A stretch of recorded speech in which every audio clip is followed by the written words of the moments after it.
name's Jennifer from Rebranding Autism, and today I'm going to be talking about A&E's new show, The Employables, and my first impressions of it. Now, I have a major disclaimer.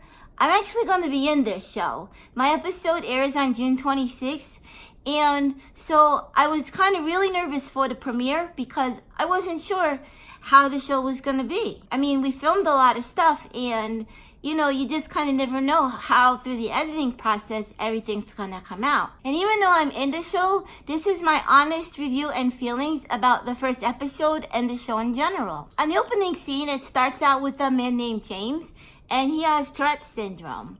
And he seems to have some pretty severe tics, as he described, motor and vocal tics. So he has things he'll yell out, and also things he does with his body that he really can't control. It opened up with him doing a bunch of takes, and I was like, oh man, are they gonna really exaggerate things or kind of just show all these things that people might find strange? But I was really pleased that they showed his struggle with Tourette's, but they did it in a way that was even with his skills and his abilities, because James is a really smart guy, and they really didn't stay focused on the tics, even though he was doing tics throughout the show, because that's what he does in his life. They didn't seem to use that as, oh, watch this guy do all these things that are strange. They really showcased his abilities and his intelligence, and they showed his struggle with Tourette's in kind of an everyday way. This is my life. This is what I do. This is what happens when I have tics. And then they just kind of moved on from there. And I really liked their approach to that, because you worry about these shows, sometimes they might take advantage of a situation like that to get more viewership or sensationalize something. But I really liked the way they handled James's tics and the way that the story was told and put together. The other character on this show, his name was Jeff, and he has autism spectrum disorder. I also have autism spectrum disorder, and he was looking for a job. He actually had a lot of trouble when he was speaking to get his thoughts out, but fluidly, even though in his mind he is very fluent with what he wants to say, because when he writes, and he writes great stories, he writes really fluidly and just has a beautiful way of explaining things. And when he went to see the doctor, the psychologist, he had him read a paragraph from his own book that he wrote. And when he read the book, it was amazing. He was just so fluent.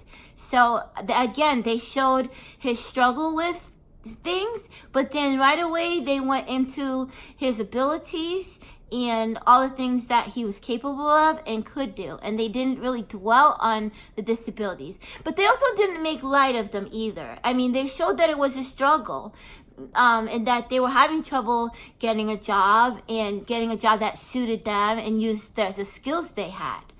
So I really like the balance that they gave in this show. And I gotta admit, I was very nervous. I was excited to film the show, and I was the people were really nice when we filmed. They were really considerate to my needs and always took into consideration if I was comfortable or if I was getting overwhelmed with something, and always offered me breaks and special rooms just for me to go in and have a place to be quiet. They really treated me well and took into consideration what I might need. So I knew during the filming process that I really liked the company that was doing this show.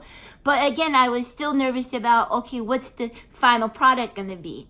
And my friends would say, but Jen, you do YouTube. You shouldn't be nervous. And I'm like, yeah, but I edit my own videos, so I know exactly what I'm putting on the internet, and I have complete control over what I'm putting in my videos. But when you go on the TV show, you don't have that control, and you really don't know what the end result is going to be until you see it. They might tell you one thing, but then it might come out another way. And I know that does happen on many shows, reality shows or documentary shows that people do. So again, I want to say that I was really pleased with the first episode and the format of the show. I'm excited to see episode 2, and I'm super excited to see my own episode. I'm still nervous. It's going to be weird. I was in the intro to yesterday's episode, and it was kind of surreal to see myself up there on the big screen like that. But yeah, those are my first impressions of the Employables. Definitely a good show to watch if you have autism or Tourette's, or if you know someone with autism or Tourette's, or if you're an employer looking to maybe expand on your diversity in your workplace. If you're looking for people who think outside the box and maybe have a different way of thinking about things. People with autism and Tourette's tend to have interesting ways of solving problems and a different kind of creativity. And I know not everybody that has autism or Tourette's is able to go into the community to work. I mean, that's just the reality, that some people, it's just not time for them, or it's just too hard. But I think even for people that can't go into the community to work, this show shows that people with autism and Tourette's can have important skills that are useful and that are productive for society and can be part of society in different ways. I mean, I make these YouTube videos and I'm growing my channel. We just passed 10,000 subscribers, and I did that all on my own. And a lot of people will ask me, well, who does your editing and stuff? And I'm like, I do. I taught myself.